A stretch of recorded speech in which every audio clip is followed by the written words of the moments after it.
You know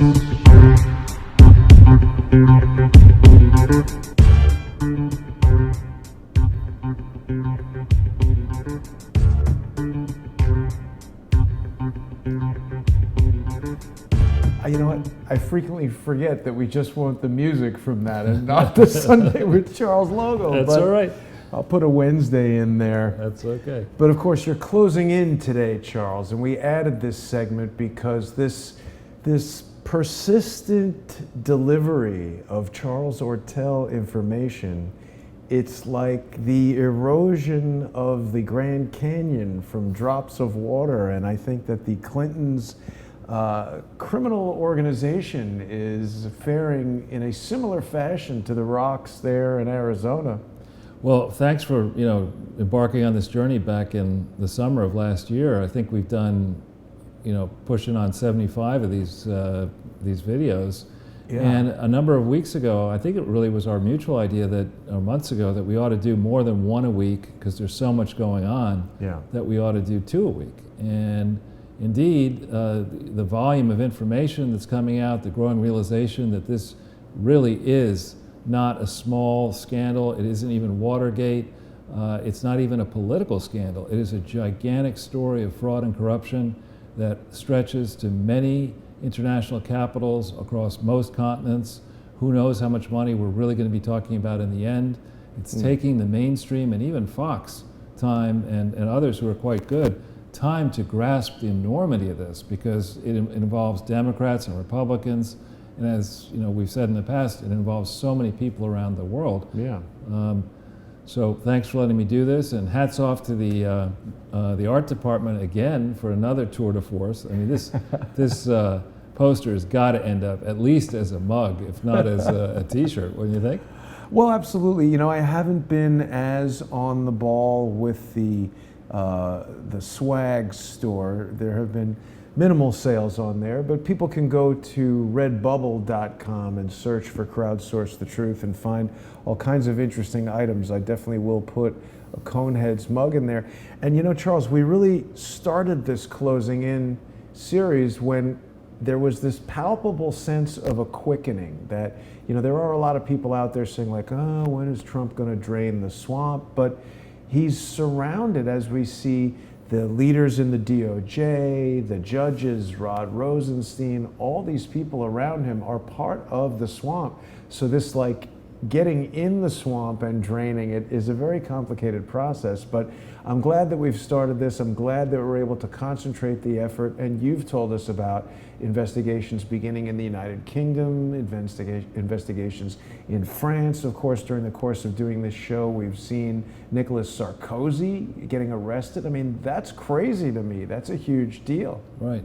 Well, I think like anything else, if you've got a rigged system, which is really what I believe we had beginning in about 1988, 1989, you could argue, some might argue that it was rigged beforehand, but if you have a rigged system and there's a limited number of people at the top feeding on everybody else, then the know-it-alls at the top, they're trying to figure out who's going to play along to let you in on the game of the rigging and fleecing everybody else.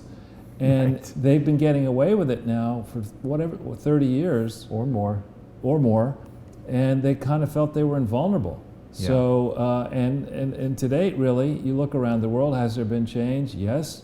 But has the system demonstrably improved lives in the United States for the better since 1988? And I would argue no. So they thought they could get away with it. And Trump, you think back to what he did. He only announced for president in, I want to say, June of 2015. Yeah, it's pretty quick. And, to in less than 2 years, as his first step, to defeat, it was either 15 or 16 rivals, I forget which, including... And he made fun of them, too, which was pretty funny. Including Yeb, who had $100 million. God, he was so pissed. You will never be president. What is Jeb doing now? Right, I don't know. He's just playing croquet in Kenny Bunkport, or if that, maybe shooting raccoons in Texas, or what do they hunt that he was talking about? I don't know, but he's I think he lives in Florida, doesn't he? I don't know. Oh, right. He was the governor of Florida, but there was some sort of strange animal that they were hunting that I had never. Quail or?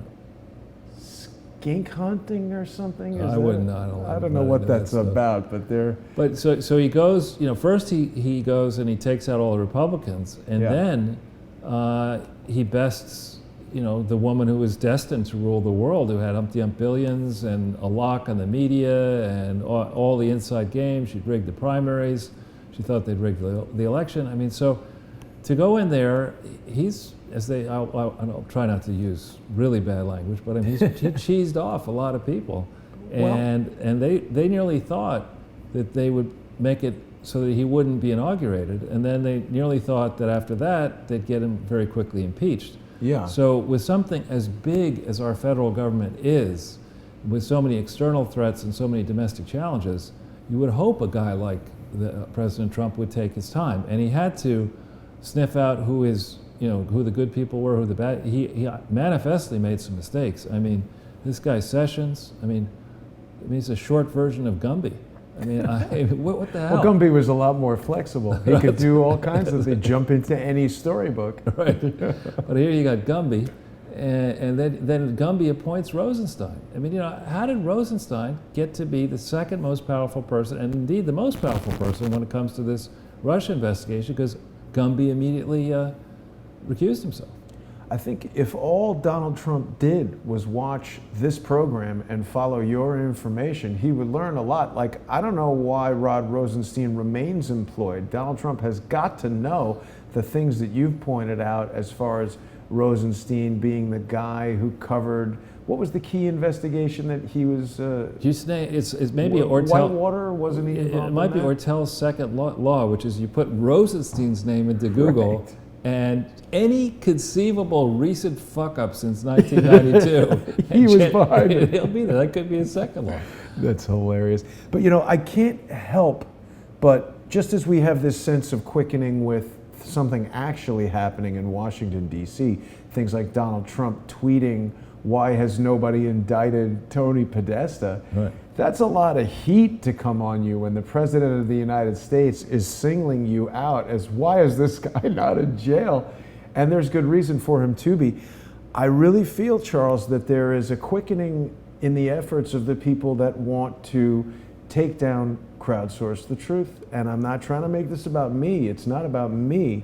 They want it to appear that way. This is about a concerted effort to stop the flow of information from important people like you, who I am merely providing a platform for, and whether it's you or Harmon Wilfred or Robin Gritz or any of the people. Scott Bennett has been on the show. We had Thomas Paine, of course, John Shirley yesterday, retired Houston police officer who's got a system for mitigating school violence. They just don't want this information coming out, and they try to hide it as they don't like me, or I'm attacking them, or I'm saying something like. That's not it at all. And the reason I want to share this with the audience is because we need to expose it, because the way it's being done is quite clever. It's decentralized so that, it's not exactly criminal, the type of harassment that's going on, or at least I can't seem to get any law enforcement agency interested enough to prosecute these people. And they operate with hidden identities through fake accounts and false names and a variety of different techniques like this, because they're smart in how they execute these things. So I think what I need to start doing is just keep pointing it out so that people know what it is that we're dealing with, so that it loses its effectiveness. I was on a radio broadcast last night with Quinn Michaels. We were on Clyde Lewis's show, Ground Zero, very popular radio program, and one of these people who love to try to stop us from doing the right thing came on the show and started pitching his case to Clyde. And that's not a court of law. It's just really a distraction and a waste of time. So there's a lot of people that have been looking for Sunday with Charles. They've been looking for Closing In. And because of the YouTube strikes that Crowdsource the Truth and the various iterations have come under, they're having a difficult time finding it sometimes. So I just want to remind people that they can always see the show, or at least there have been no disruptions so far. You can go to periscope.tv/ CS The Truth, and you can get to Crowdsource the Truth that way. And of course, we always appreciate it when people become sponsors on patreon.com/crowdsource the truth. We've only got 387 patrons on there right now, and really would like to get it up closer to 1,000 or 1,500. This number is old. There's over 58,000 subscribers on YouTube right now, on the main YouTube channel, and we really need just a small fraction of those regular subscribers to be checking in on Patreon and becoming a monthly sponsor to keep the channel financially healthy. And of course, Charles, you pointed out to me that both you and I are being shadow banned on Twitter. So definitely want to take the opportunity to remind people to follow you on Twitter at Charles Ortel. And you're always tweeting a lot of interesting articles about our favorite unhinged politicians. And it's a good way to keep up with breaking news. They can, of course, hear about broadcasts as they happen by following Crowdsource the Truth on Twitter, and they can, there's been a definite drop-off in the followers lately, so I think there is. Look at this. Yeah, devastating stroke text found. This is just 17 hours old. This is... Right, and that's from our friends at True Pundit, who are always doing great work, and the NYPD is apparently ready to arrest Harvey Weinstein if the Clinton puppet, who's the Manhattan DA, doesn't, quote, show some balls. So there's a lot of interesting stuff coming from Thomas Paine and True Pundit all the time, and we'll get back to some more of that a little later. But I know you've prepared, as usual, a very comprehensive slide presentation for us today about these members of the Department of Justice and the intelligence services who are cone-headed in nature. Yeah, well, hats off to the art department again. I think I particularly like the Brennan as the conehead with the earrings, because this guy Brennan, I'm telling you, I wouldn't have let him into Horace Mann, for 7th grade, let alone to put him in charge of the CIA. I mean, there are just so many. I mean, tell me what the vetting process is, please, at the CIA to get into the CIA. It's got to be pretty tough.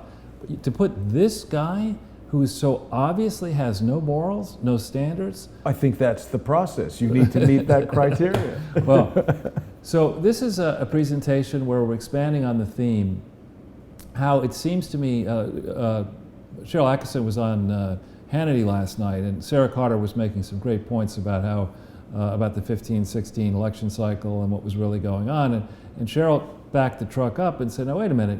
It is interesting 15-16, but to see what's really going on, you got to go back further into history." And I think, and I believe you share the view, Jason, that what was really going on here is establishment Republicans, establishment Democrats seized upon the September 11th, 2001 crisis. And I think they truly did want to defend this country, but they went way too far down the line, just at a time when internet technology was going to broadband, when these tools that were now ubiquitous, the cell phones or whatever, became ever more intrusive in our lives afterwards. We surrendered willingly in this country and around the world to this deep state. We willingly give lots of information away for free in Facebook and Twitter and Google and elsewhere. We let these, faceless billionaires monetize our personal information. We have given them tremendous power. The deep state has tremendous power to access that information. Contractors of the deep state also have such power. And I think we're now at a crossing, past a tipping point, where ordinary Americans are saying, wait a minute, this is not working so well for us.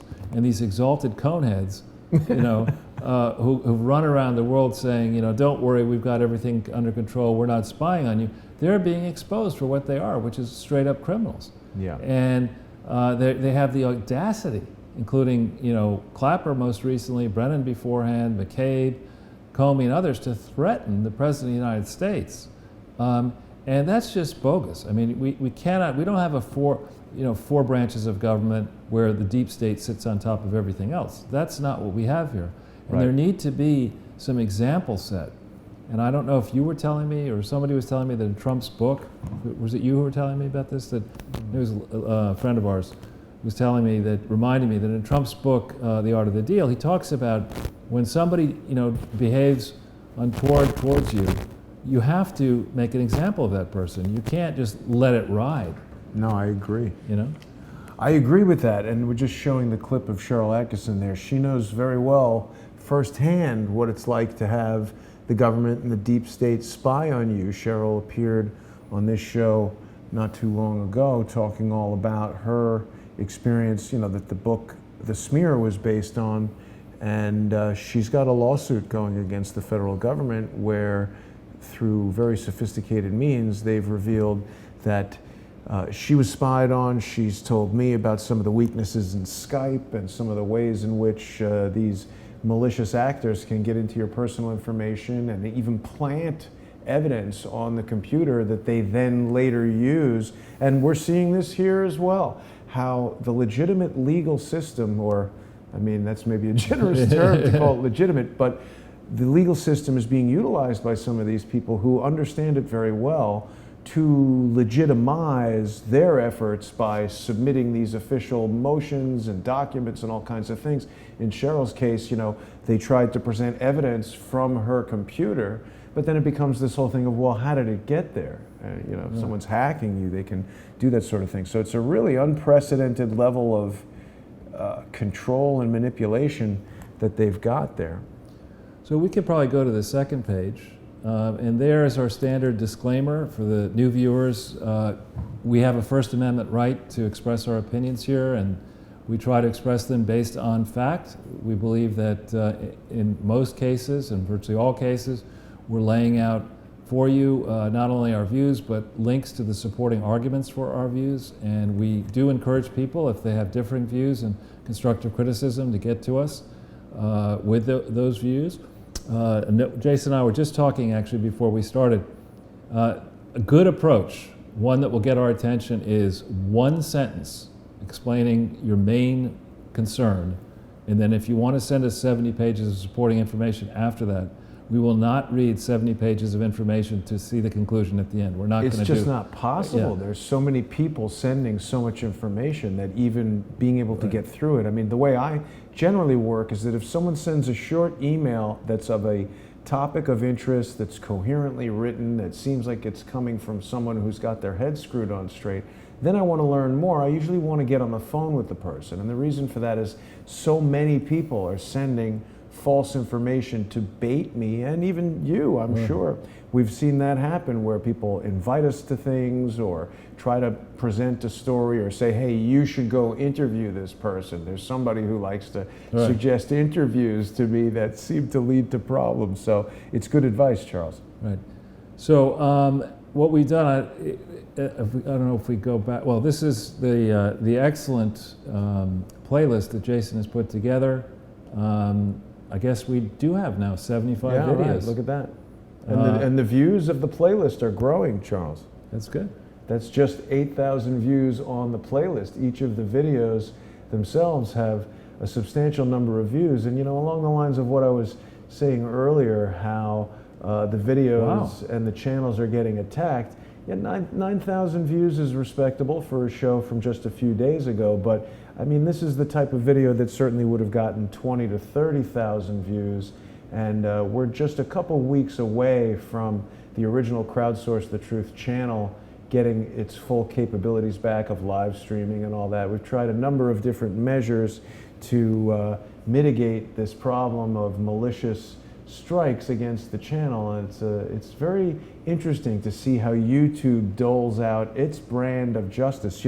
I was speaking with some people, Charles, who told me that the Digital Millennium Copyright Act actually gives YouTube a certain amount of immunity from any sort of legal action because they are seen as merely the platform. Like, you can't sue Verizon or AT&T for somebody harassing you over the internet because they're providing the internet. They're just, the network. Yeah. But I think that YouTube crosses a line a little bit because they don't seem to be applying these policies universally and in the same way to everyone. So to that extent, they become a little bit of an editor of this content, and they might have some legal liability there. It's something that perhaps we might have to explore further if we continue to be pressed, because it seems like even though these lawsuits, or I should say the lawsuit that's been brought against me personally by someone who everyone knows, it has no merit, but they're just not letting up. So I've begun to think that no matter what I do, they're going to keep bringing frivolous lawsuits, forcing me to have to answer. So it becomes very important for people to support Crowdsource the Truth and show that they don't want to stand up for that sort of thing. Good. Well, so, and I agree with that. Why don't we go to the third slide rather. Okay. Now, this is a great piece, the first piece here, by Richard Pollack of the Daily Caller, and we may as well pull that up if we can. Yeah. Oh.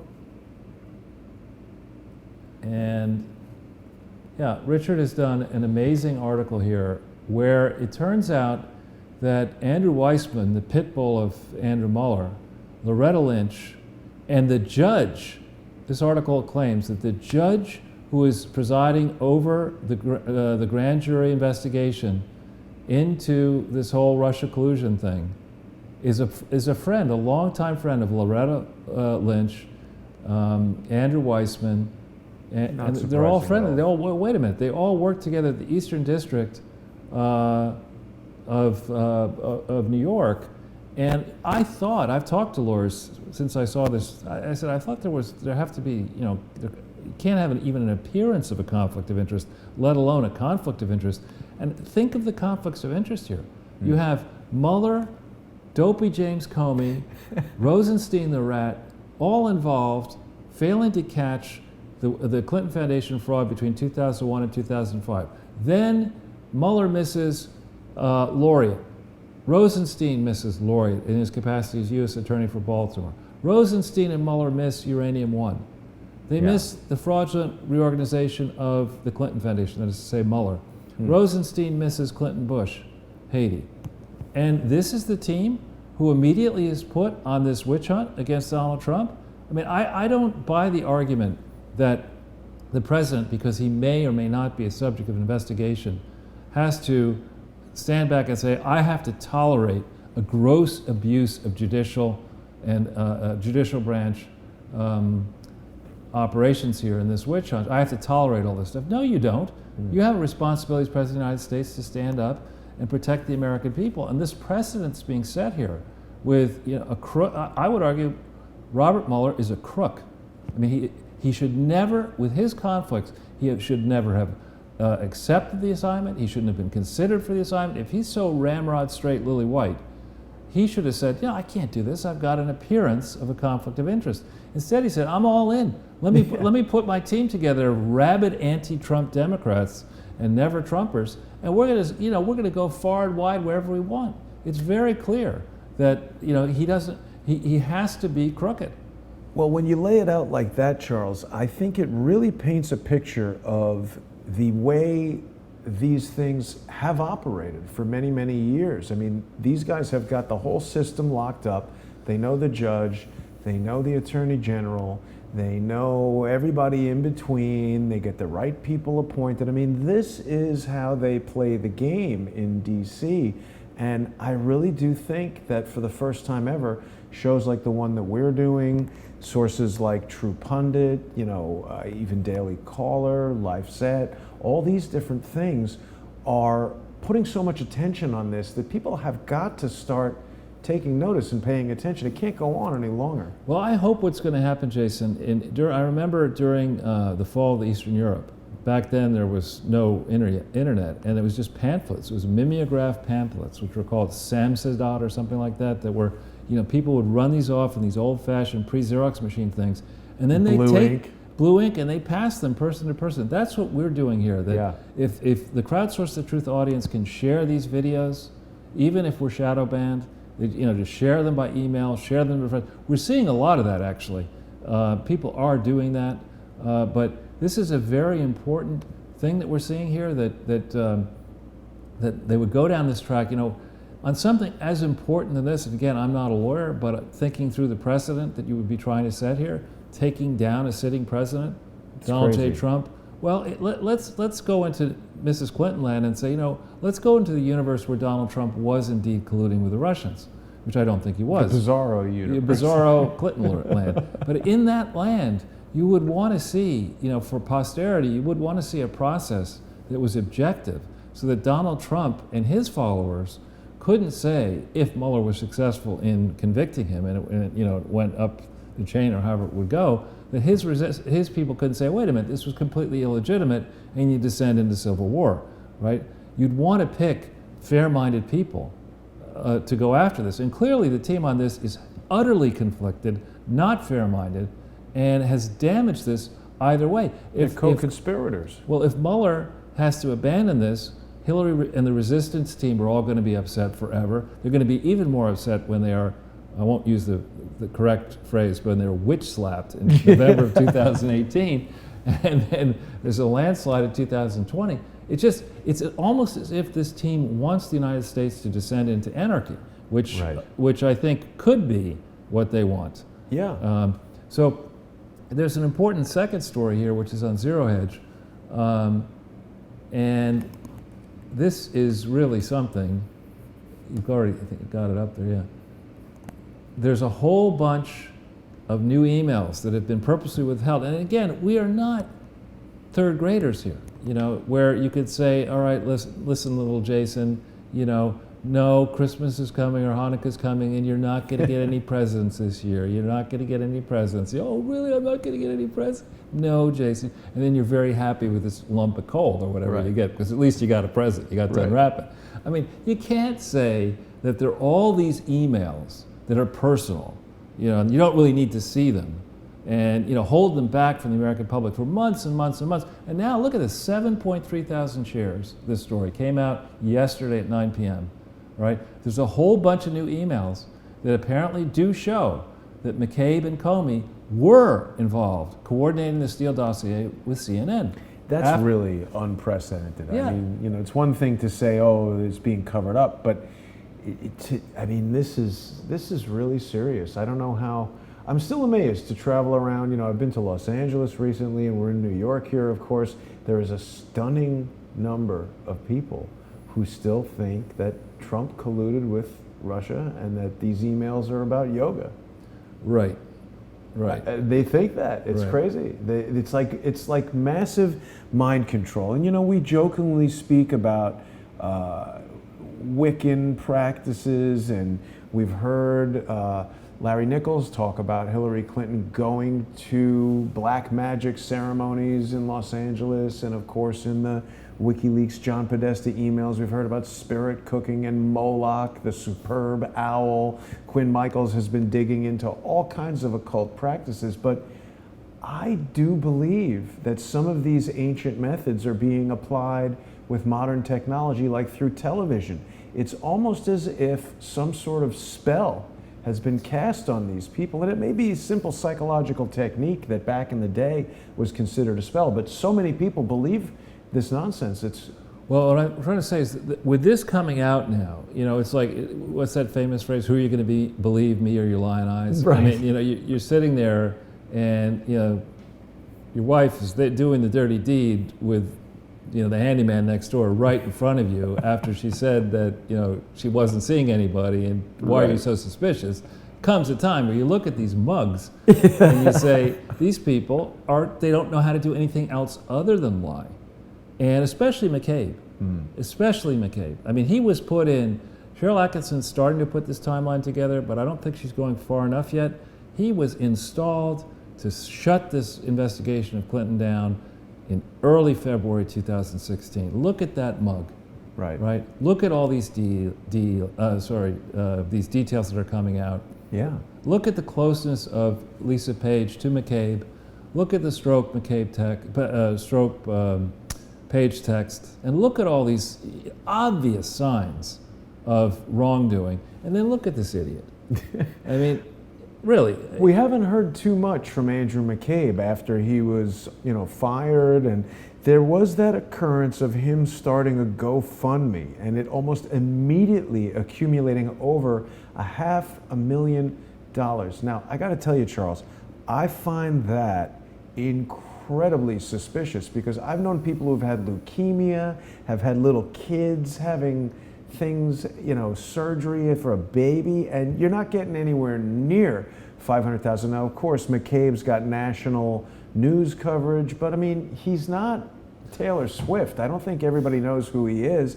And also, he's rich. Who the hell is giving him $500,000? It's all these anonymous contributions. I feel like it's criminals who that's like their insurance policy. We'll start the GoFundMe and send you $500,000 if you shut up. Well, I think the whole area of the GoFundMe accounts needs to get better scrutiny, because if you want to pay a bribe, it's perfect, right? You just set up a GoFundMe account, and there's got to be algorithms you put money in a master account, and all these small $5 things go in. Oh, right.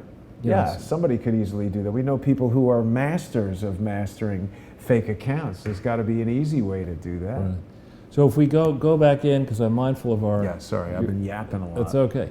So this is a very interesting, the third story here, which I think you already have up. That one, yeah. Right. Right, so this is a story that purports to say somebody, possibly from the NSA, tried, I believe, to entrap this guy, Michael Caputo, a Republican consultant, with the idea that they had 33,000, somehow the NSA had these missing emails. And I have to say, I heard that story from multiple sources, even before this, who said, whether it's not Napolitano publicly or other sources, have said, look, you got to understand, the NSA has all of this stuff. Everything, yeah. And the issue is they can't turn it over because they're not supposed to be spying inside this country. So the question is, how do you get the emails from the NSA to those who would want to see them? And so this story makes sense, but the process of getting them out of the NSA to a domestic source involved in politics would probably involve criminal activity, and therefore may well be entrapment. But this is an important story, and instead of all forget what fake yapper at CNN and the MSNBC crowd and and all those folks have to say, NBC, CBS, ABC. We need to have skeptical, objective people, and I would argue Mark Levin is one of those people. The team that's all on Hannity every night, great people, Tucker's people, Laura Ingraham. Let's stop this baloney that we need fair and balanced, because we've had nothing but nonstop spewing, hate-filled propaganda coming out of the, quote, lamestream media on this. They tried to deceive us, they're co-conspirators and all this. Yeah. Let's understand, let's have experts. Who's that fellow, Binney, so involved with the NSA and warned about the dangers of the NSA. Let's have somebody like him explain the probability that the NSA does not have all of Hillary Clinton's emails. Right? I'd say it's zero. Yeah, if it would be possible to be less than zero, it would be less than zero. And so, Jack Posobiec is with One American News Network now. I don't know if everybody knows that, but Jack has a lot of good sources there. He's a former ONI officer, or I don't know if that's former or current or what, but I had seen some more reporting on this that said that the NSA guy had approached him through an intermediary, and is that possibly Peter Smith? I doubt it. I doubt it, but one will never.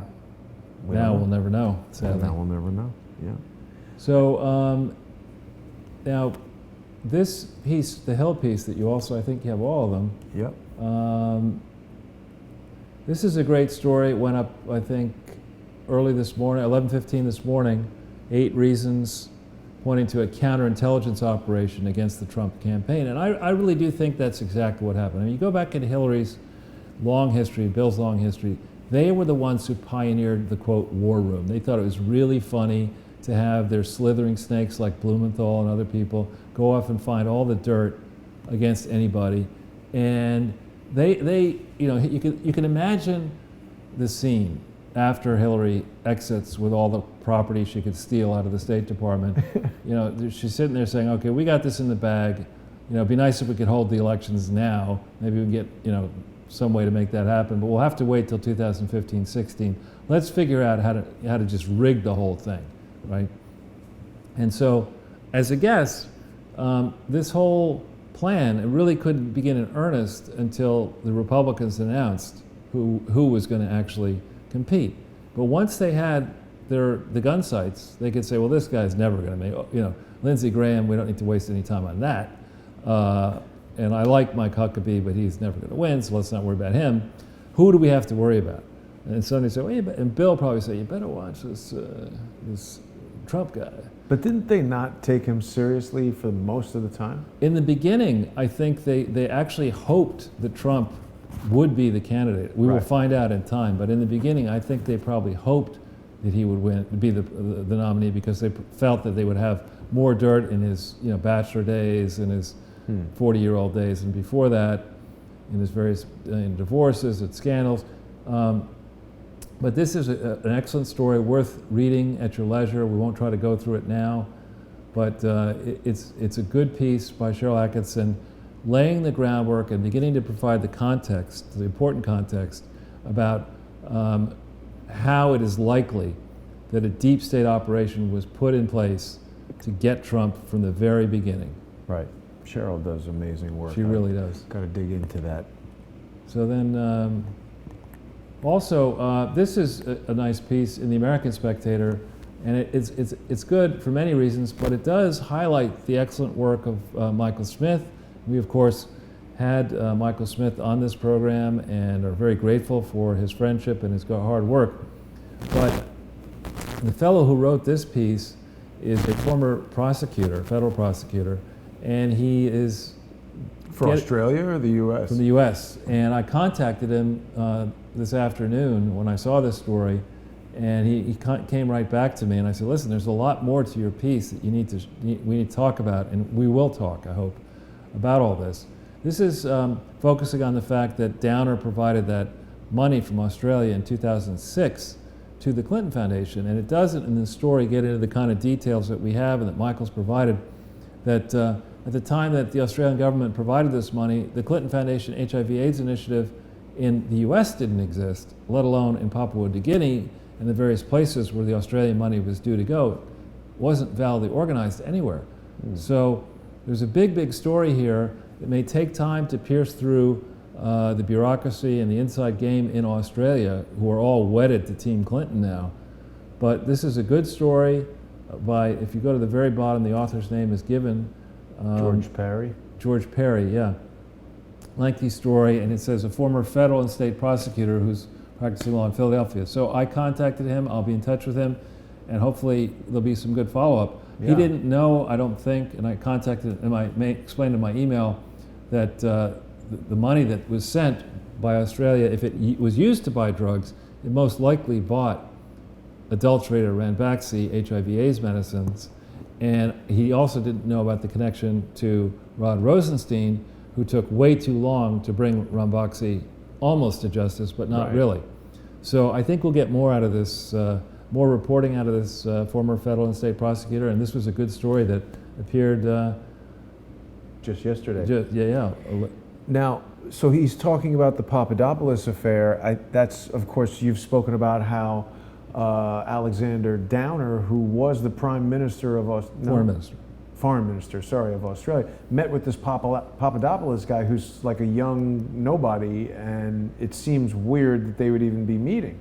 Yeah, I mean, here's a guy who was, former foreign minister. He gets appointed. He's from a famous family, a dynastic political family in Australia, and he gets appointed, having been foreign minister, which is a senior role. He decides to become the ambassador of Australia to the UK, which is a demotion, and that's odd. And he was involved with this thing, Hacklet, which is private intelligence firm. Right, and it just too many of those. Exactly, and it just reeks to high heaven. The timeline, the notion that the two of them would end up, having a few drinks in a wine bar. I mean, I could believe actually that an Australian would be in a wine bar. What I don't get is that he'd be in a wine bar with a 33-year-old George Papadopoulos, who in theory is married.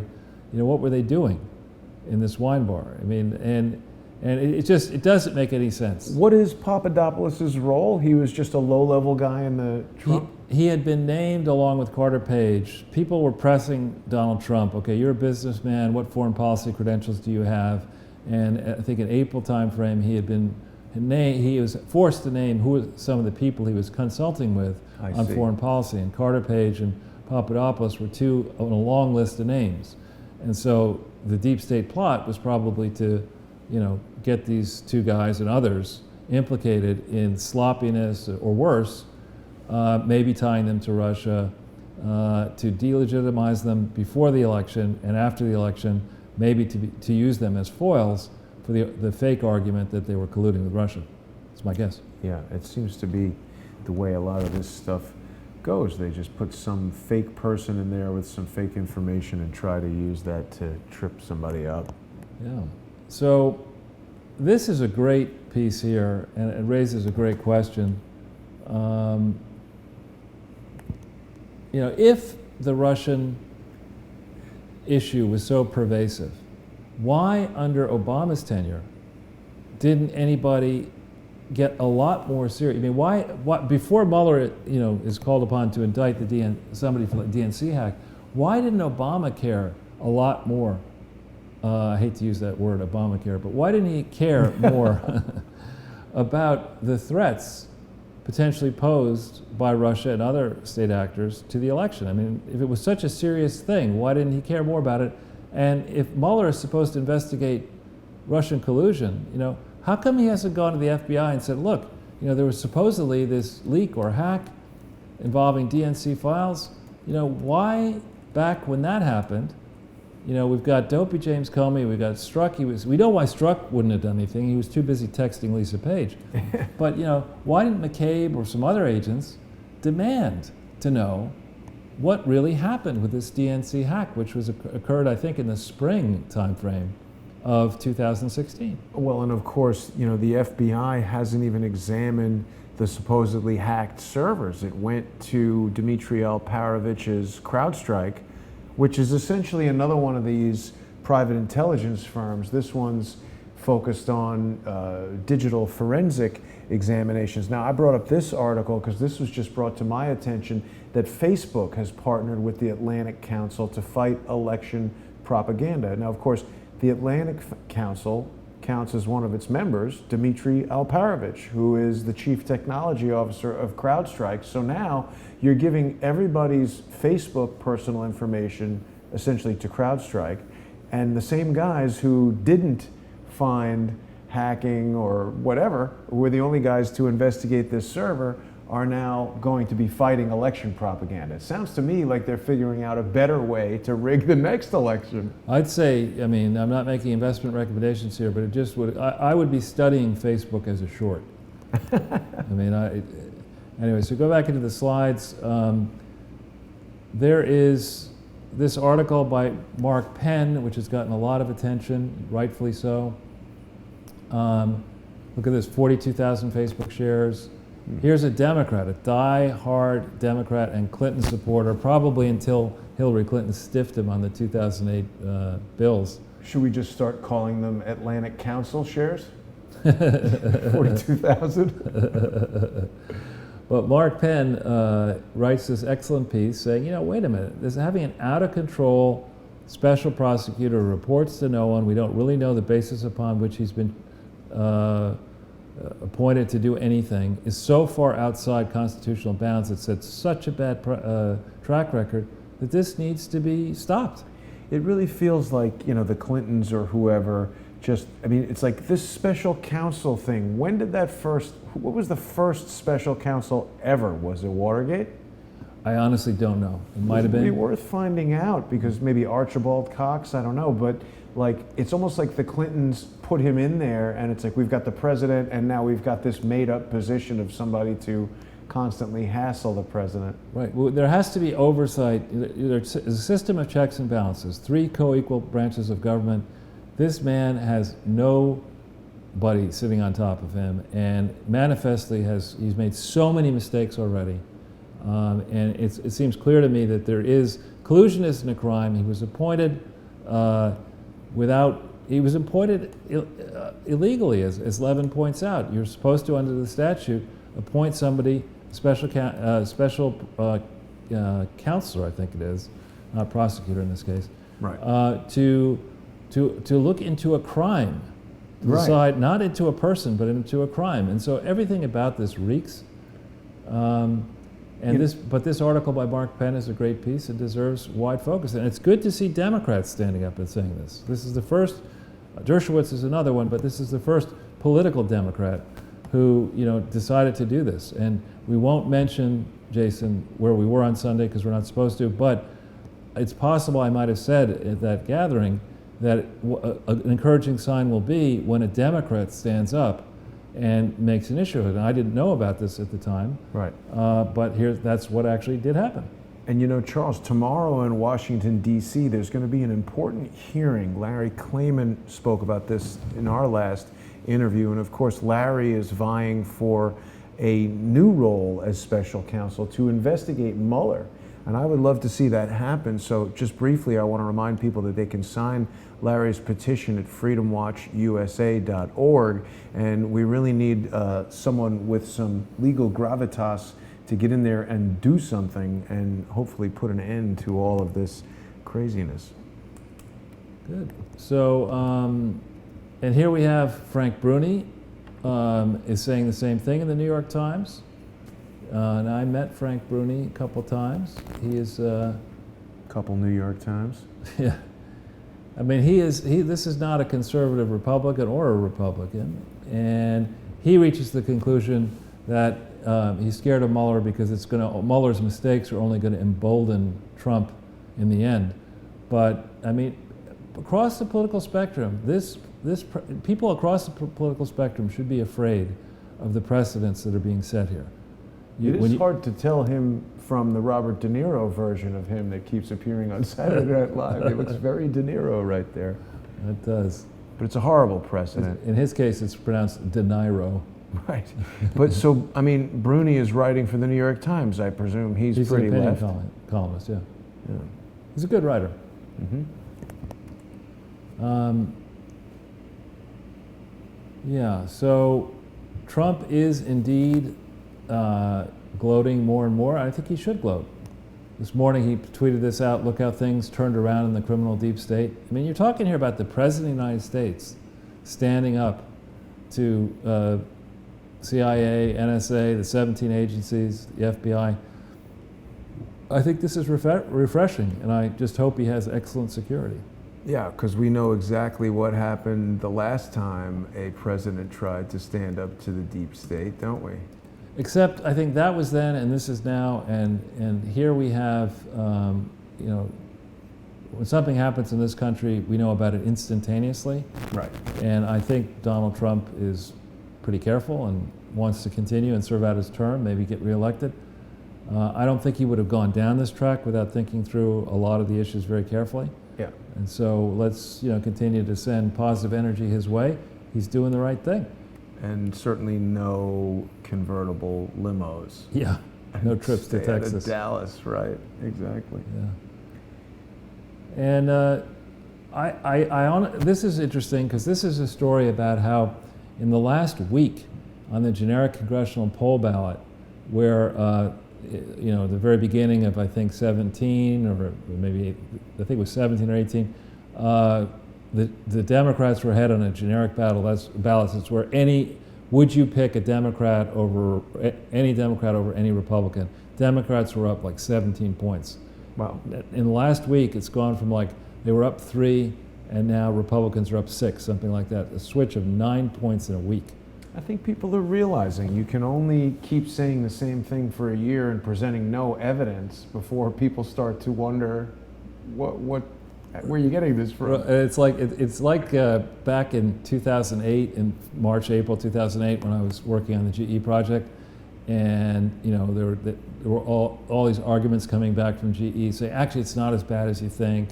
Actually, it was before March. It was before the Super Bowl in 2008, and there was a lot of negative chatter on GE, and then the word came back. Oh no, we have a new strategy. We're going to unveil it in the Super Bowl ad that we spent so much money for. It's our new strategy.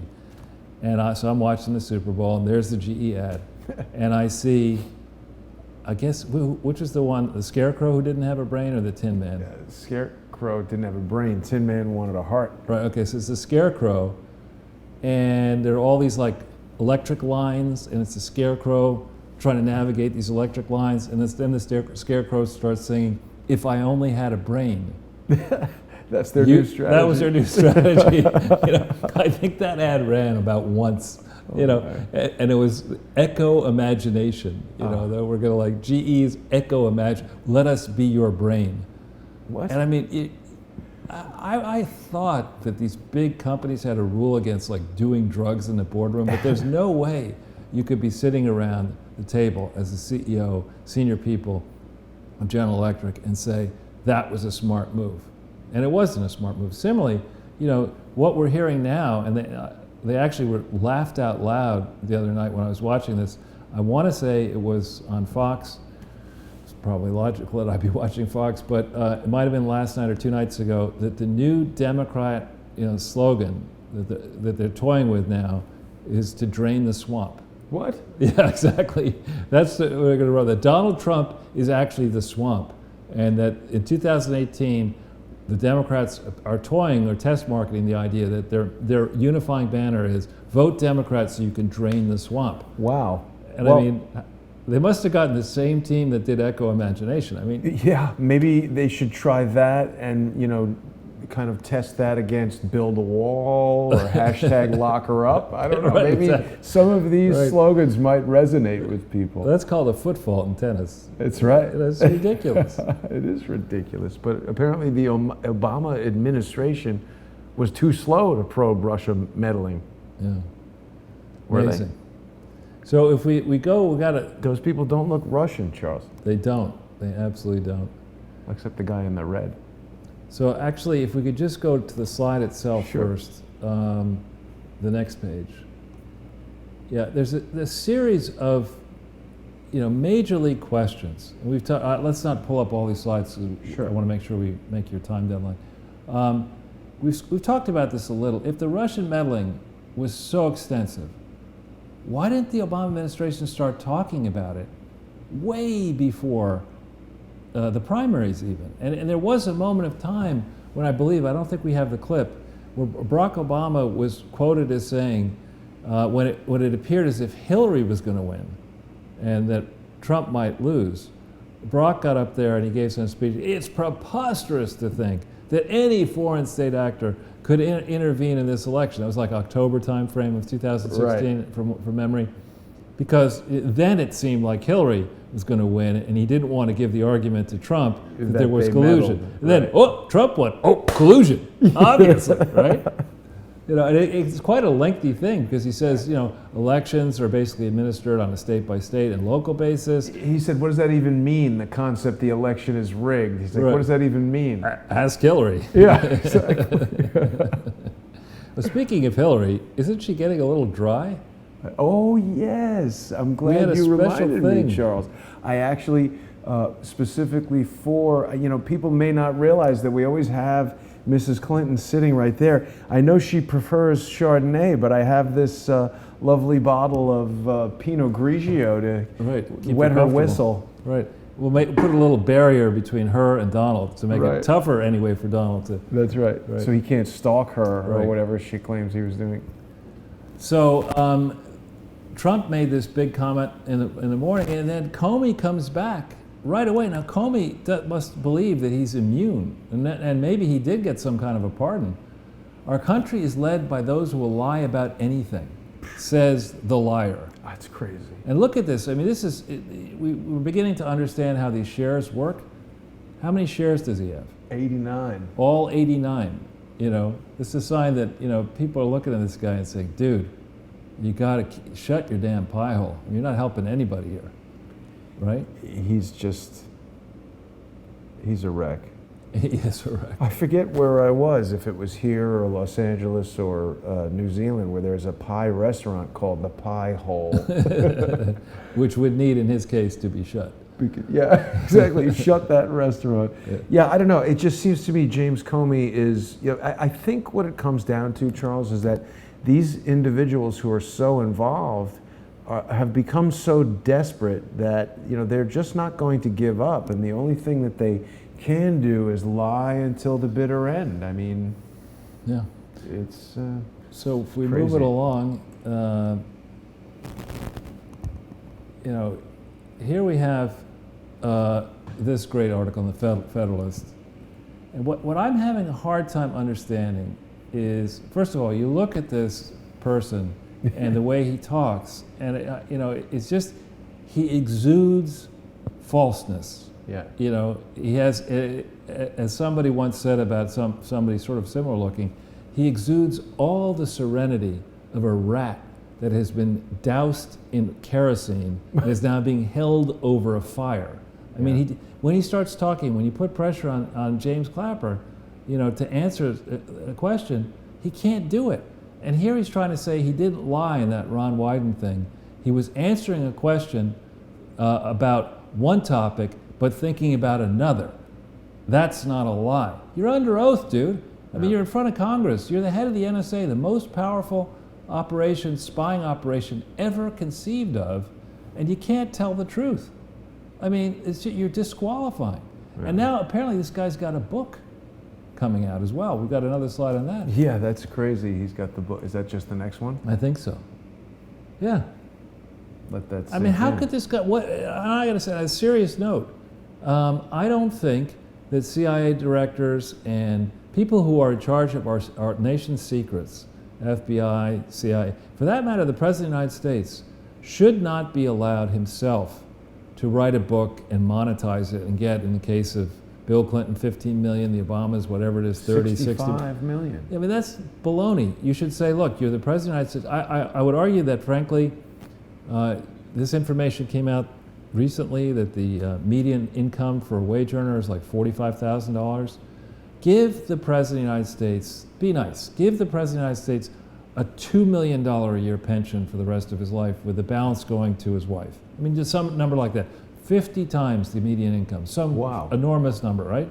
But they shouldn't be allowed to cash in on their public service to the tune of 65 million. And certainly this liar, and Dopey James Comey and the others, should not be getting multi-million-dollar advances, basically cashing in for an inside look on some of the secrets that they choose to reveal. It's not right. Well, it also opens the door to a very similar thing to this GoFundMe deal. If people know that, hey, you play ball, when you leave this position, you're going to be able to write a book that we send you 30 million. I don't think $65 million will be earned by that Barack Obama book. I just think that's a way of sending money to Barack Obama. Yeah, I think it's going to be, you know, platitude after platitude. I mean, all these presidential books are like that. So make it a comic book. This I want to spend a little time on. This if it's all right. This insider. This was a story, an interview yesterday that I was riveting. It's 4 minutes long. This fellow, John Kiriakou, was a CIA officer who served 30 months in prison for leaking information, okay? And, you know, Tucker did a great interview. I hope he has this Kiriakou guy back on. But here's 30 months in prison, and the approach that Mueller and Comey took, apparently, or Mueller anyway took, I don't know about Comey, was that it was Mueller and Brennan took, is that, you know, we're just going to ruin you. We're just going to ruin you. So eventually you cave because you got the resources of the federal government. Nobody's rich enough to take on the resources of the federal government. Right. And this guy's story needs to be told in full. He deserves a pardon, Mr. President. You're listening? Pardon this man, not Tucker, the other guy. And his full story needs to be told, and we need to say, like, for a leak, and in this case, it was the guy was leaking about torture. Yeah. He was saying that he disapproved of the torture tactics, which the left should lionize this guy. The Bush administration ultimately decided not to prosecute him, and then when Obama and Brennan got in, they said, no, let's make an example of this guy. And with Mueller, they destroyed him. They tried to they put him in prison for 30 months. Wow. That is, you know, baloney. You shouldn't be allowed to do that. Yeah, I mean, it's similar to what happened to Scott Bennett, similar, not as extreme, but I mean, Robin Gritz was obviously targeted by these guys for not playing ball, so it definitely seems like you're either with them or you're in jail. Yeah, and that's where I think this notion back in the day of having an FBI director serve for 10 years sounded good back then. I wonder if it shouldn't be more like 5.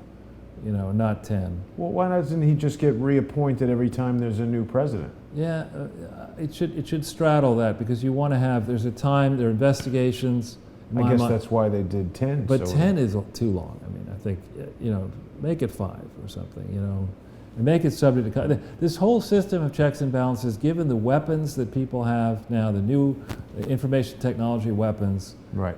It needs to be rethought through, I think. And anyway, this is a wonderful interview, and thank you, Tucker, for bringing the guy on. Hope you have him back on. So,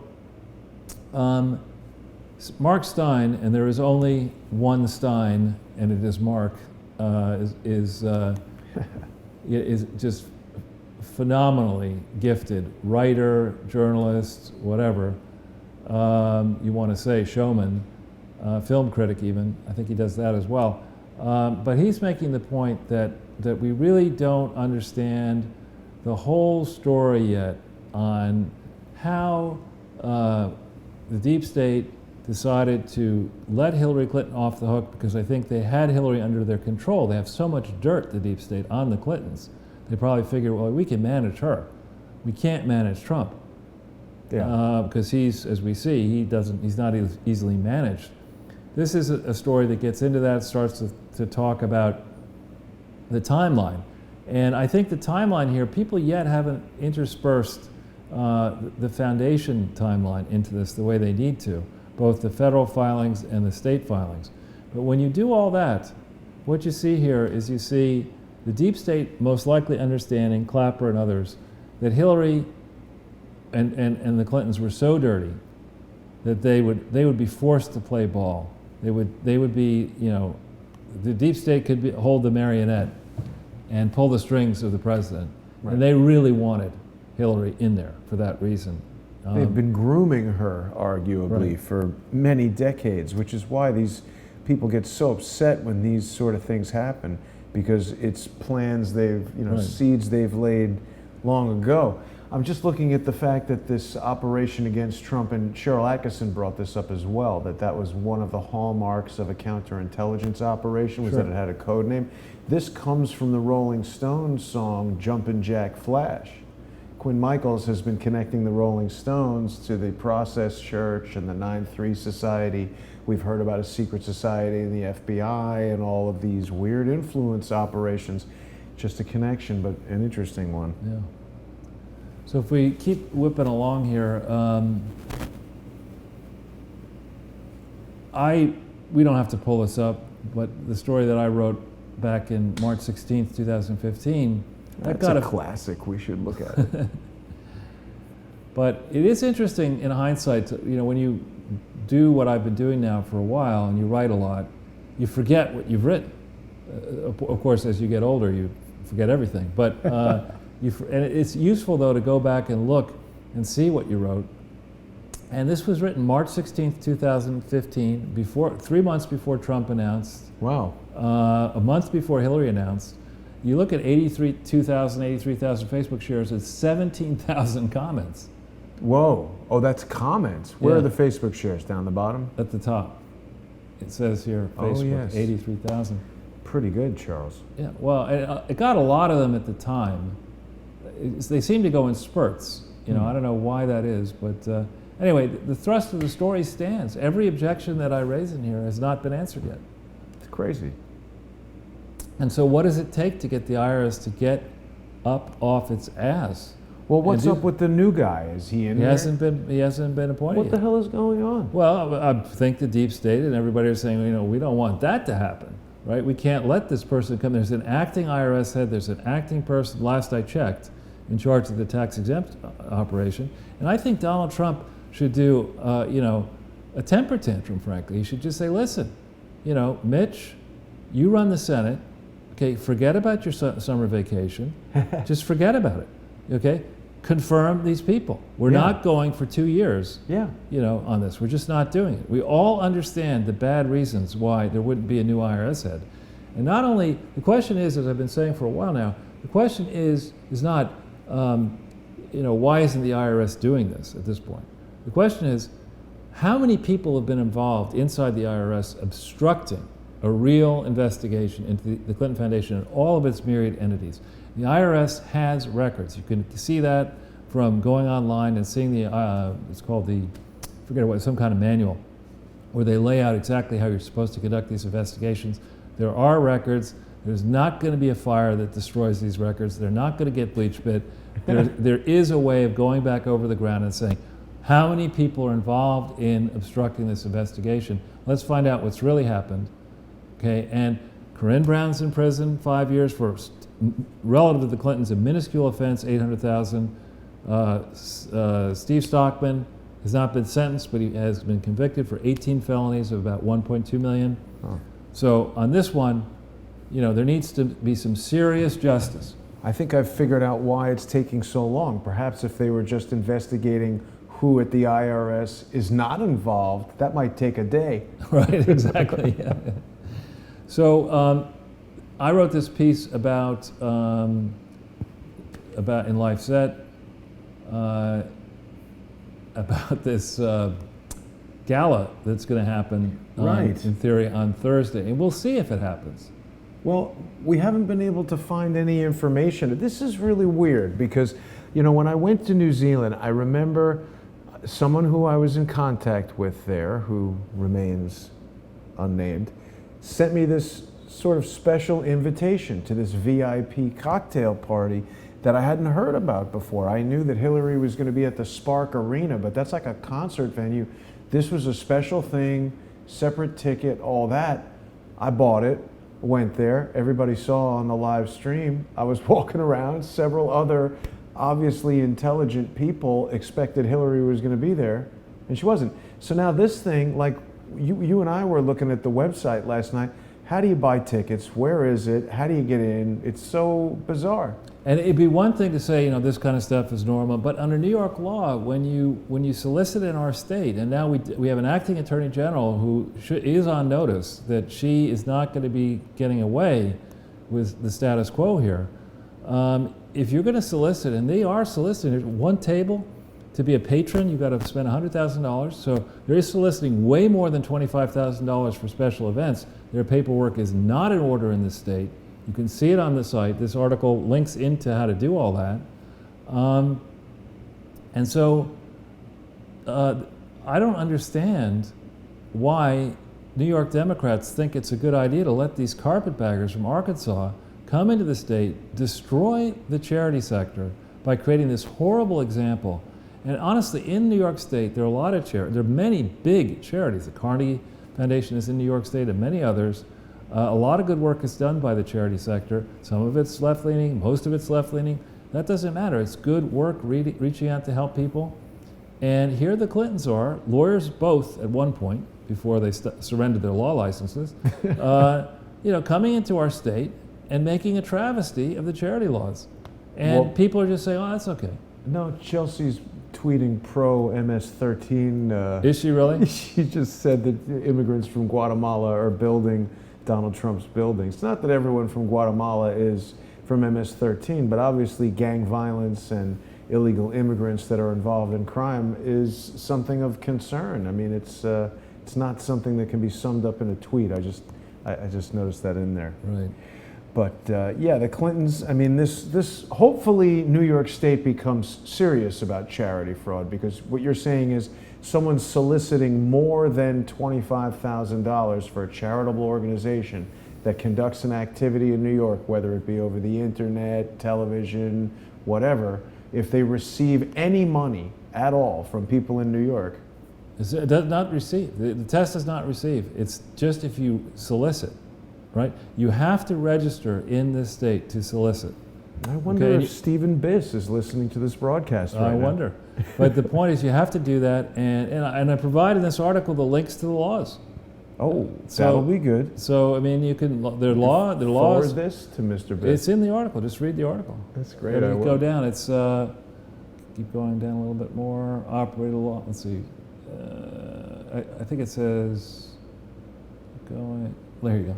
Laws and regulations are strict. Well, they are strict, so we'll definitely make sure we read this carefully, because there are some people submitting confessions to federal court that don't seem to know this law. But let's carry on.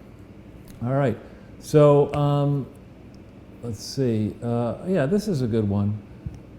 This FBI vault. Oh yes, the vault. Now I think you got the actual page. Oh, right. Yes, yes, yes. So we've got that in So here. this is, the bombshell, if we could make this a little bit smaller so we can see the date at the top. Yeah. On March 21st, 2001, this is in the third dump, and thank you, FBI Vault people. Thank you for putting this up recently. This is a bombshell here. This is page 138 of dump, you can see that over here, dump 3 in the William J. Clinton Foundation. Part 3 of 3. Yeah. Now we look here, and this is an internal summary, and it gives the name to the investigative services, to the special SC, whatever that is, John David Stenhouse, whoever that person is. It's from White Plains. It's approved by that special agent in charge, drafted by somebody. Why do they not redact the special agent in charge, but the associate special? I don't know. But look at this, 3 different case IDs as of March 21st open, 2001. And what is the title? I forget what unsub stands for. Unknown subject. Unknown subjects, right? And then William Jefferson Clinton, former President of the United States, and who next? Hillary Rodham Clinton, U.S. Senator, okay? There was an Charles, for how public many former corruption. presidents have been investigated by the FBI? Probably all of them, no. Really? But I mean, this is mind-numbing. Monica and all that kind of stuff, and there was a guilt trip and everything. But anyway, this is. Oh, you mean people felt bad Right. for her? Right. Wow. Right. In New York, especially where New Yorkers, particularly in Manhattan, are so enamored of the French way of life, and everybody has a mistress. And blah, blah, blah. Is that right? I don't know. but the point is, this is interesting because this dump 3 only came out recently. Dumps 1 and 2 were out all last year. Yeah. And in every single one, it covered up. You'll see in many of the others, it covered up these lines here. This is the first time we see on page 138. Now, maybe it was a slip up. That this got released. Yeah, that Hillary was a subject here. Of And again, 3 this criminal is investigations. March 20 2001. Right. Okay, so this is big stuff. And the people in the FBI, there's a rumor, we'll get to it in a bit, that the line FBI agents desperately want to go out and tell us what really happened. Forget this book. But this is an example of what has been hidden here, I think. Now, this part 3 of 3, where does it tell us when this was released? I don't know. Okay. Interesting. Nonetheless. So if we go back into it a little bit. Quite shocking. And also our friend DeRoy Murdoch is digging into that Right. FBI vault now. He's a good man. Now, we don't need to pull this one up because I think the question's been answered. There was a story. Has it? Huh? Has it been answered? I'm very curious about this. Yeah, there's a rumor that, that's a great caricature of Theresa May. Wow. I shudder to think what they do of me. But the question is, we haven't heard much from Mohammed bin Salman in a while, so what's going on? There were rumors of, remember, machine gun fire in the palace a while back. Is he okay? I hope he is okay. Well, this is the second gun attack at a royal palace in Saudi Arabia in less than a year. There was another one on October 6th or 7th, right after the Las Vegas shooting. And of course, there was speculation of, is there any Saudi involvement? Is there some sort of coup going on in Las Vegas?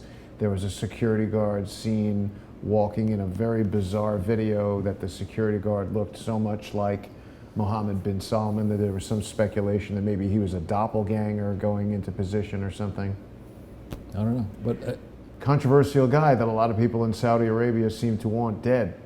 I think he's, for what I can tell so far, a great guy. I wish he would spend, less money on yachts and Rembrandts and things like that, or Da Vinci's, and because that's not smart to say that we want to move forward as away from the days of abusing the peasantry, and you're out there spending $500 million on a yacht. Probably not a smart move. No, but Rembrandts probably go up in value now. Or Da Vinci's, yeah. So if we go to the next page, we're almost done. Donald Trump has demanded total transparency from Rosenstein. Good and luck. I'm thinking, we haven't played it, I don't think, the vignette of how if you wanted to get bin Laden, you'd send 2 guys from South Jersey out there to get him. But who does that? It's a comic, it's like, yo, Vinny, get the bat. But as a guess, Trump is putting enormous pressure, and the powers that be are putting enormous pressure, as they should. And I'd heard rumors, I don't know if they're true or not, that Rosenstein has quite the temper now. He's feeling the pain. He's snapping at everybody, as he should. Well, I mean, these guys are under tremendous pressure. They're going to go to jail, and I think that we're going to see them slipping up. Well, jail is not a great place when you're the former head of the FBI or a U.S. attorney. It could be that there are a few people in that prison that you put away who probably aren't too happy about that. Probably not. I wouldn't imagine it would go well for them at all. But even just falling from grace in their powers of their positions of power, where they can control all these things, would be a disaster for these guys. So the Yahoo story: Republicans are now, amping up their demand for a special counsel, and in addition, they're going to get this information. And it's interesting that they made a decision tomorrow, I think it's the meeting, to get the information, not to have any Democrats at the meeting. And the Democrats are all up in arms. But if you think about it, why wouldn't you do it this way? The Democrats are the ones saying you're wasting time, there's nothing to this, they're leak central, Shifty Adam Schiff, cannot stand between it. He sees a microphone and he's got to get in front of it one way or another. But anyway, they're going to go and get this information tomorrow, and 18 Republican lawmakers want another special counsel to investigate the Department of the FBI. I think in addition to that approach, there need to be congressional hearings. And people will disagree with me because they're expert on Washington, D.C. Fine. I'm not an expert on Washington, D.C. I want to see hearings. They worked in Watergate. I want to see witness after witness. I want to see none of this 5 minutes per person questioning. I want, the Republicans to designate a questioner and the Democrats to designate a questioner, and I want them to follow all the way down a rabbit hole, each witness. And it looks like President Trump was praising Tomi Lehrer for getting a drink thrown at her. Water at her. Yeah. That's really I actually had nothing like that happen exactly to me, but the day after Trump won, I was on the phone talking about how great it was in a McDonald's, and this hobo came up, and he just dumped his breakfast tray on my table and then walked away. Like he thought he was like dropping the mic or whatever. He's dropping the Egg McMuffin. No, it was a whole big breakfast platter, the residue of hot cakes and syrup and all this shit. He thought I would have to clean it up. Yikes! That doesn't sound so great. Yeah. Anyway, so now Ron Johnson is demanding interviews, but because we're pressed for time here, we don't have to do that one. But we can if you want. Well, whichever one. Yeah, I'd go to the next one. This is an interesting one by Kerry Pickett. Look at this, 14,000 Facebook shares. It came out today. Yesterday at 10:08 p.m. But they want Congress, the FBI agents want Congress to issue subpoenas so that they can go forward and dish. And that's because, in part, when Congress does that, the legal fees of these agents are covered. And I think that's high time. And we've had enough of these top, I guess they call them seventh floor FBI, management types. I thought seventh floor is the State Department. And I think also, maybe it's not the seventh floor, but the top floor of the FBI, have been basically, I think, running this agency into the ground. Yeah. You have to say now, after many years, that the FBI is held in very low esteem. Yeah. And you can't blame that on the line agents. I mean, the criminals don't like the FBI, but the line agents? Oh, the line agents. Line, yeah. We can blame it on the lying agents. That's right. Call me Ian McCabe. And people who went to Yale Lie School, like the Clintons. But that's good if we'll have that. But I mean, if the people in the FBI are demanding that Congress subpoena people, I mean, that's sort of like them. They're literally standing up and clamoring for something to be done. It really and it will happen. Shines a light on how they're being kind of minimized by the people in charge. I think it'll happen. And on all that, I've been long wondering, all these reports coming out about how the different line agents had to sign non-disclosure agreements that were really binding and threatening people. What's that all about? I think the American people have a right to know who was making these line agents, at key moments of these various inquiries, Yeah, to sign stop. these agreements? What were they holding over the line agents? Who was doing the holding over? Well, we know what they're holding over. We see from Robin and we see from Michael Dick that and Michael McMahon that when you don't go along with what they want you to do, there are extensive resources at their disposal to destroy your life. Even just using the civil courts and intervening. I mean, all the things we see happening now, people digging out all kinds of things, writing letters to law enforcement. In the case of Michael Dick, they put his picture on Fox News saying that he was a violent, he was on the loose and armed and dangerous. And then 2 hours later, it said, oh, that was a mistake, totally wrong. But then that news report was used in a family court matter that he was involved in that cost him custody of his daughter. See, there has to be, the legislators who are listening to this we have to learn from this. And we have to put some more, just as it's wrong, it's obviously wrong to rape somebody or assault someone sexually, but it's also wrong to falsely accuse somebody of rape or sexual assault. And so, or anything. Or anything. And so in this case, there needs to be some balance here, that you can't let these people run roughshod and get away with it. We need to find out actually what happened, not this book, actually what happened. And if it's not possible to prosecute people for what they did, we need to change the laws to put some better balance into all this so that this doesn't happen again. Right. So going forward, this Fox News story on Uma's laptop. It's a nice photo of her. Yeah, I think what probably happened, we're finding out now that they sat on the laptop when it was found sometime in September. And then when they reluctantly had to look through it, the magicians at the FBI somehow managed to conclude and sift through 650,000 messages and discover there was nothing wrong and exonerate Hillary or whatever for what may have been on this laptop. I think we have to go back in painstaking detail through what truly happened. We need to examine what were on these emails, how they came on this laptop, how these emails came to be on the laptop. What is the subject matter of each email? How much classified information was here? Were these emails assembled on the laptop as an insurance policy to protect Uma and Weiner against the Clintons in the event Hillary lost? This is a subject that we need to go through, even if it's embarrassing, extremely embarrassing. We need to understand what happened here. Yeah. And going forward, government officials should only be allowed to use government laptops that are secure. They should only be allowed to use government emails, none of these aliases, none of these personal emails. If you're going to be a government employee, all your crap has to be secure, and all your emails have to be accessible, and none of these cute little ways of getting around it. Yeah. As evidently happened. Burn bags. I mean, when you read some of the stories from Huma Abedin, she sounds a little bit more like Jesse from Breaking Bad than somebody who should be working for the State Department. Right. Walter White's right-hand man burning the evidence. And I loved actually in one of these 21-part dumps of Hillary Clinton, it talks about how Hillary Clinton was wedded. I'm kind of like this as well, wedded to an old version of a phone, an old BlackBerry, and so you couldn't buy any of them from BlackBerry.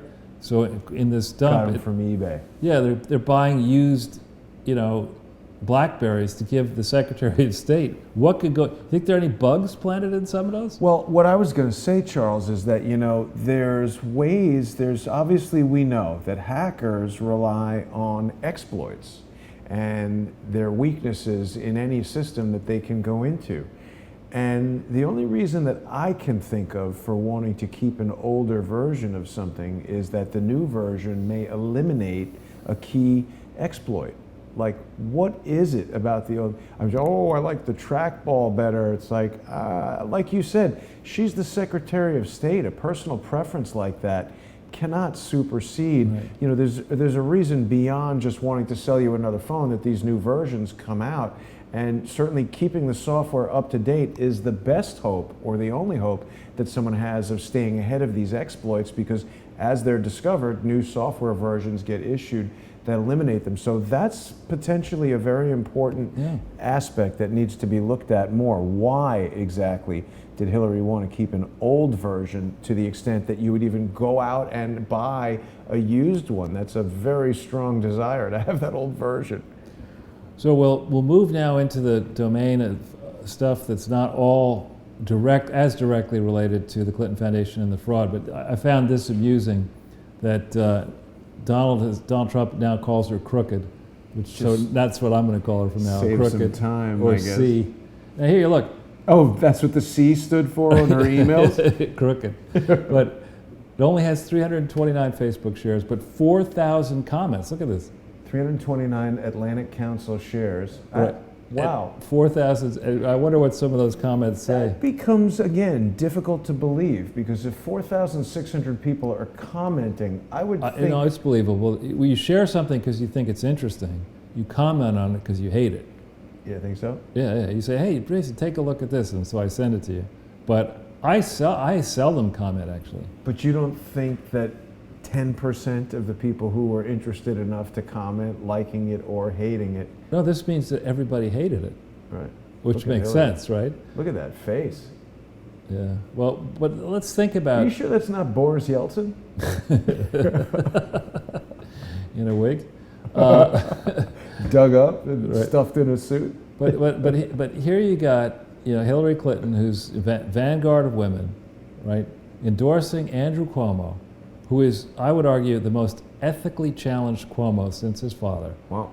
I mean, he was in charge of HUT, which was notoriously corrupt under Bill Clinton. The damage that he did and Clinton did at HUD ultimately caused the housing crisis. He then has, presided over a corrupt administration. He was the Attorney General after Spitzer from 2010 to 2014 or thereabouts. Did he inherit the Rolodex, or that was it? But my point is, I mean, he didn't discipline the Clinton Foundation fraud just when it was happening. Right. It was 2007 onwards. But and now Hillary, this famed feminist, is going to endorse Cuomo over Cynthia Nixon. I mean, frankly, Do you find Cynthia Nixon a compelling candidate? She was sort of the cranky one on Sex and the City. Yeah, like I spent a lot of time watching Sex and the City, but I actually, I don't like Andrew Cuomo. I mean, I can't wait for the analysis of what is that business program for New York, where he used to be on every channel, business, like New York Wants Yours. I forget the name of it, but it was a program to entice businesses to come into New York, and it was nonstop publicity, really, for Andrew Cuomo, because his name was always on it. And they stopped running the commercials when New York spent $70 million on some facility for some company to entice it to New York. And after they did that, the company said, "Nah." Wow.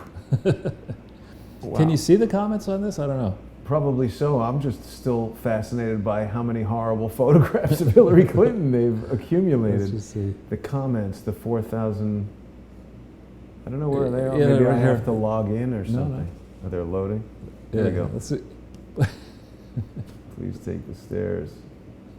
Stairs, please take Hillary. I mean, one of the things, you can say what you want about Breitbart, and I wrote quite a few articles for Breitbart, or a few articles for Breitbart. The comments, the people who write comments are so clever.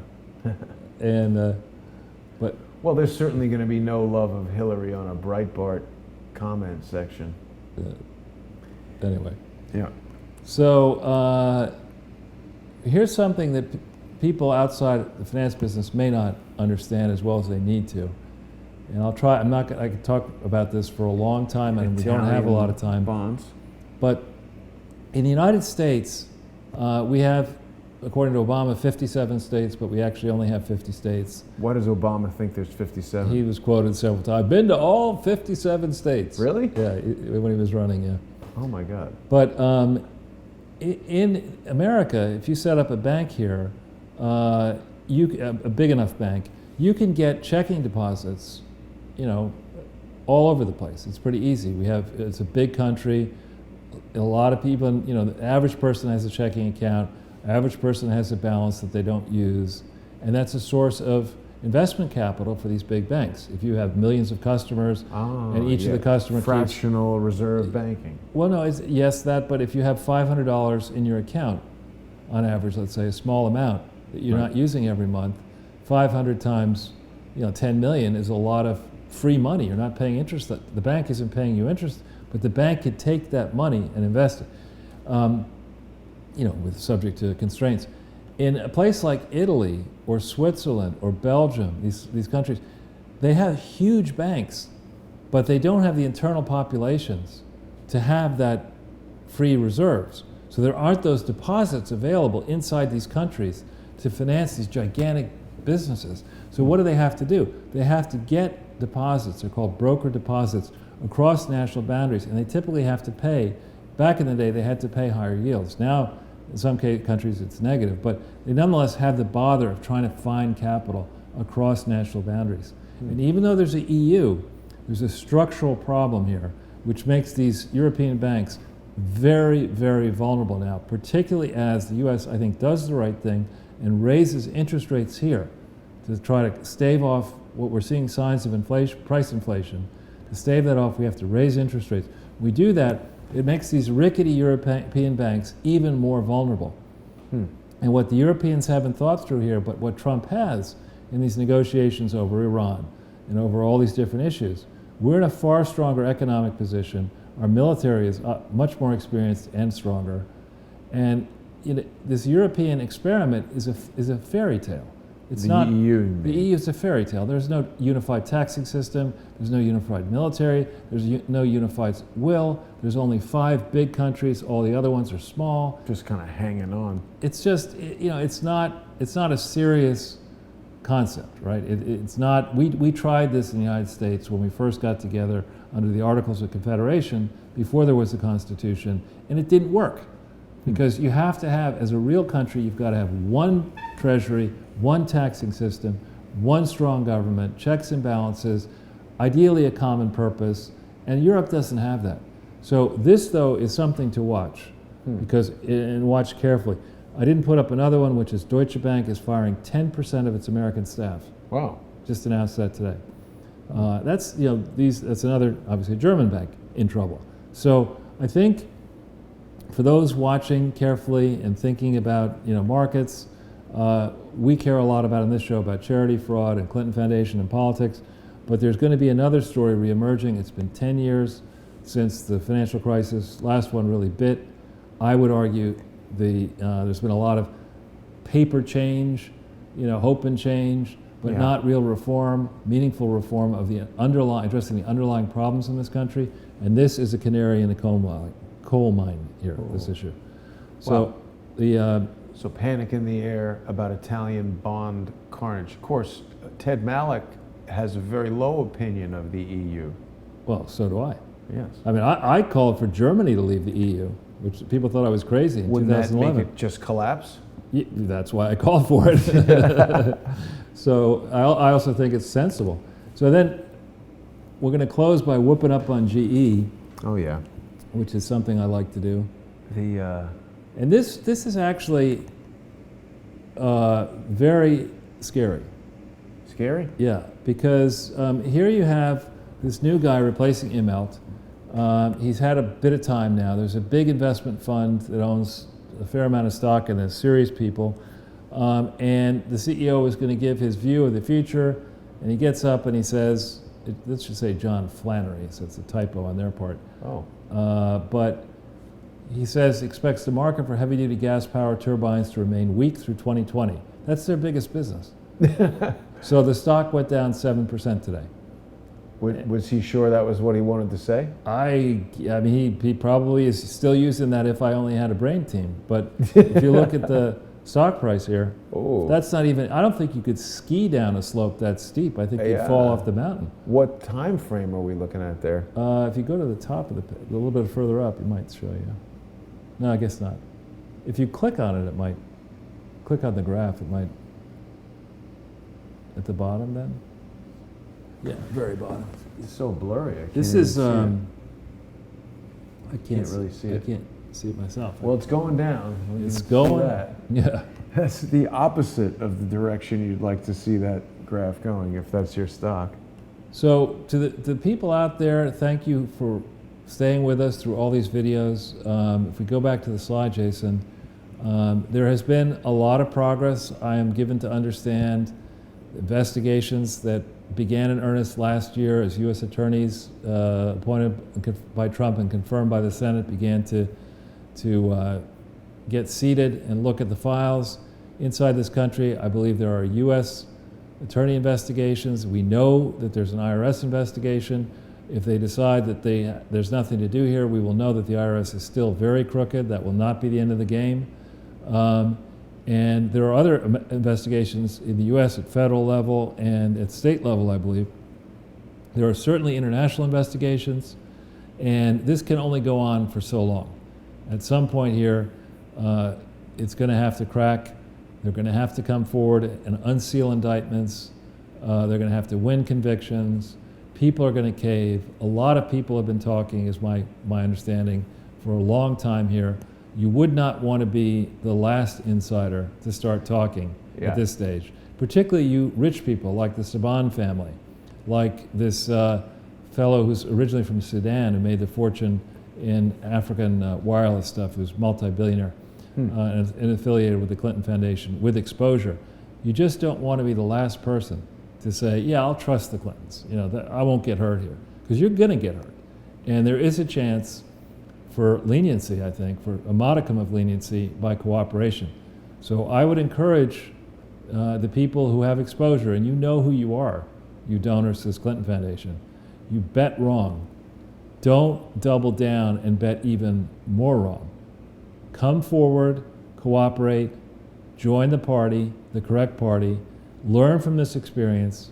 Charity land is going to be changed. The swamp is going to be drained. And you don't want to end up going down the drain yourself. You know, while you're on the topic of draining the swamp, Charles, this article came in just as we were preparing the show.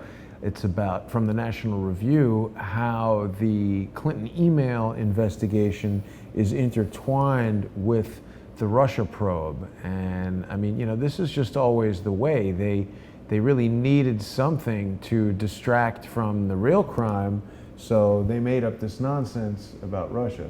This is interesting because midnight, May 4th, 2016, I believe that I issued a report 2 days after. I didn't know about this, obviously, but 2 days after this, shortly after this, I issued a report that got picked up for the first time in Zero Hedge, right after this. So they had a game plan. Once they knew that Trump would be the person, they had a game plan to take him down. And this mid-year exam, that was what the name was for the investigation into the emails. Right, and you know, think about if Donald Trump had operated, you know, had been Secretary of State and had operated the Secretary of State in, let's say, Trump Tower for 4 years, doing all of the business of the Secretary of State in Trump Tower. Ordering taco bowls. Ordering taco bowls or whatever. Do you think the FBI would have said, let's call this, you know, the Inspector General of the Intelligence Community, I gather is a senior guy, he demands, it provides a referral to the FBI saying you've got to open up a real investigation. Do you think Trump would have gotten the deference of, oh yeah, let's call it mid-year exam? Well, are you sure that's not just the code name for it, so they can write about it? No, we have the 21-part dump explains it. You know, explains it all. It's just this was a super secret, not secret, super important, high-level exam. We know the 698-page domestic operations guide explains how you have to treat these super important investigations involving politically sensitive people. I mean, this was from the get-go a decision to like tamp it down. Yeah. And what was happening on July 10th, 2015? McCabe's wife was still possibly going to be in the Virginia State Senate. Right. All right. And McCabe is out campaigning for his wife. In violation of the Hatch Right? Act. In violation of the Hatch Act. And so she doesn't win, and then the heat's coming up. And so what do? They say, oh, let's put McCabe in charge of this. Well, I mean, you see how these sort of investigations operate. It's quite shocking, of course.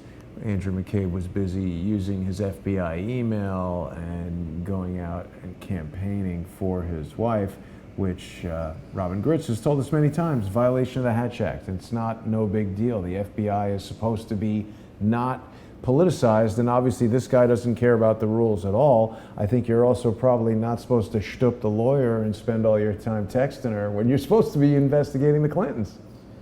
Probably not. Yeah, we'll have to check page 698 to see if that bit of advice is included in the manual. Do not have sex with the lawyer. So Well, Charles, is there anything else for us to cover today? Well, maybe we should go to the Conehead page or whatever. Oh, sure. Yeah, we can do that. No problem. The Conehead page can take us out. I do want to remind people, if they're watching us on vk.com, if they're watching us on periscope.tv/csTheTruth, if they're watching us on patreon.com/crowdsourcethetruth, these are all the areas where they can see the show uninterrupted.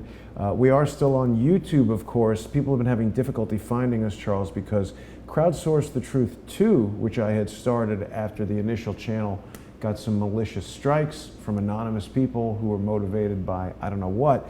Crowdsource the Truth 2 also got a strike. So we've been temporarily live streaming on the 21st Century 3D channel. And I know that doesn't make a lot of sense relative to Crowdsource the Truth, but that's my former production company, so that was an active channel. We've got about 2,000 people on there, so the shows are not getting, I mean, we typically, right now we have 177 viewing on YouTube. We were typically having well over 1,000. So there's been quite a dent, and if people watching right now will actively share this video, whether that's on Facebook or Twitter or just emailing, or if you know anyone who is a fan of Sunday with Charles or Charles Ortel Closing In or Crowdsource the Truth, they can share this. People can also support Crowdsource the Truth by going to patreon.com/crowdsourcethetruth and becoming a monthly sponsor. We really do need that sponsorship. It does appear that we're going to be under constant, persistent, harassing legal assault, not for any merit of the claims of these legal suits, but simply to obstruct and to prevent me from being able to spend my time on working with important investigations like this one. We've been talking some more with Pepper Stanley about Peter Smith. It seems like elements of his investigation are coming back around now, and we're getting some more insight into, you know, as more of the players get revealed, exactly who may have been desperate to keep this information from coming to light. So we'll be back on Sunday with some more interesting information, and I'll be in Washington, D.C. tomorrow morning for a special hearing with Larry Klayman all about Robert Mueller. So perhaps Larry may be on his way to becoming the special counsel. I do want to remind people that they can go to freedomwatchusa.org if they'd like to see Larry Klayman become the new special counsel to investigate Robert Mueller and some of the criminal things Larry has been telling me that Mueller has engaged in as far as the impropriety of his investigation. They can go to freedomwatchusa.org. They can sign a petition there. They can support the good work that Freedom Watch USA is doing. And of course, Larry was the original founder of Judicial Watch as well. So he's done some incredible work to help protect the legal rights of Americans. Charles, thanks for joining me as you close in on some of these Coneheads. There's good faces I've found for each of them, looking well done. Dopey as hell in that picture. I'll see everybody tomorrow. Thank you so much for watching.